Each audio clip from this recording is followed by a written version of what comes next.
Isang mainit na araw po mula po dito sa bansang Saudi. Tayo po ay gagawa ngayon ng base flower arrangement ng ating regular customer.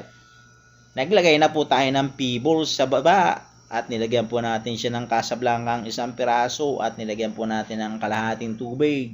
At nilagay na po natin yung floral foam sa ibabaw at nagtusok na rin po tayo ng Casablanca at light pink na bulaklak sa kabilang side at sa taas. Itutusok lang po natin yan ng ganyan, pabikot, pabilog, hanggang sa mabilog po natin ang ating base at matakpan na po natin ang floral foam. At makumpleto po natin siya at maging maganda at maging elegante. Tutusok na po natin yung mga baby roses na ating pinilapiraso. Pinagtatanggal na po natin sa petals. Paikutin lang po natin yung ating baby roses hanggang sa mabilog. Bali, dalawang kulay po ang ating ginamit dito. Isang pink at isang light pink. Pag nakompleto na po natin yan, syempre po ay lalagyan po natin siya ng mga dahon sa magkakabilang side hanggang sa makumpleto at matakpan po natin siyang lahat.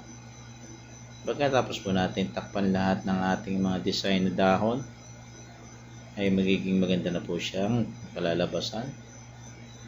At magiging elegante na po siya at may serve na po natin na maayos sa ating customer. Sana po siya masatisfied at bumalik at magpasalamat sa atin at magbigay ng tip. Yun ay kung magbibigay. Bihira lang po kasi dito ang nagbibigay ng tip. Depende rin po kasi sa tao yung ganun. Pero hindi po natin hinahangad yung tip. Ang hinahangad po natin ay matuwa ang ating customer at na magbalik para po sa ating panibagong gawa at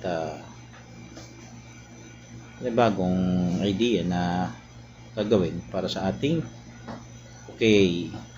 Yan po, patapos na po natin siya. Ito po ay nagustuhan yung aking simple tutorial ng ating stand bouquet. Yan po yung mga dahon lang ng Casablanca na tinupi-tupi ko. At para po nakakamenos lang. Kasi dahil ang bulaklak po natin ay 70 SR lang po. Eh hindi po natin kailangan na lagyan ng magarbong mga dahon. At medyo mahal din po ang kalalabasan. Yan po, tapos na po ang ating simple stand bouquet with classic way. I hope you like it and follow us for more. Thank you and God bless you all, mga kabayan, mga katusok. Pagpalain po tayo ng ating pong may kapal. Thank you.